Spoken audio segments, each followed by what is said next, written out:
అడవిలో ఒక ఎలుక నివసిస్తుండేది. ఓసారి బంధువుల ఇంటికి బయలుదేరింది. మధ్యలో ఏరు అడ్డు వస్తే దాన్ని ఎలా దాటాలా అని ఆలోచిస్తోంది.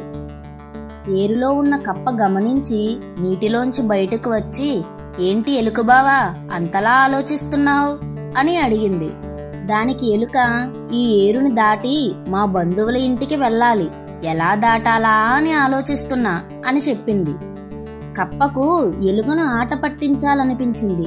ఓ పని చెయ్యి, తాడుని నీ నడుముకి నా నడుముకి కట్టు, నేను ఈదుకుంటూ వెళ్తాను, నా వెనుక నువ్వు కూడా వచ్చేయ్ అని చెప్పింది. ఎలుక ఏమీ ఆలోచించకుండా వెంటనే సరేనంది. తాడుని తన నడుముకి కప్పకు కట్టింది. రెండూ చటుక్కున నీటిలోకి దూకాయి. కప్ప నీటిలోకి దిగాక నచ్చినట్టు ఈదడం దుముకడం చేసింది. దీంతో పాపం ఎలుక మునిగిపోతూ తేలుతూ భయంతో అరవసాగింది. కప్ప మాటలను నమ్మినందుకు తనను తానే తిట్టుకుంది. కప్ప మాత్రం ఎలుక ఇబ్బంది పడడం చూసి ఆనందించింది. ఈలోగా ఓ గద్ద నీళ్లలోని ఎలుకని చూసి కాళ్లతో తన్నుకుపోయింది. ఎలుకతో పాటు తాడుతో సహా కప్ప కూడా ఆకాశంలోకి ఎగిరింది.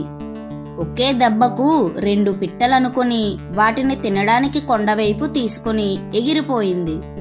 ఎలుకని ఏడిపిద్దామనుకున్న కప్పకు తగిన శాస్తి జరిగింది. ఈ కథ యొక్క నీతి ఏమిటంటే, ఇతరులు కష్టంలో ఆనందపడేవారికి చివరికి శిక్ష తప్పదు. ఇలాంటి మరెన్నో కథల కోసం please like, share and subscribe కుట్టి టాక్స్.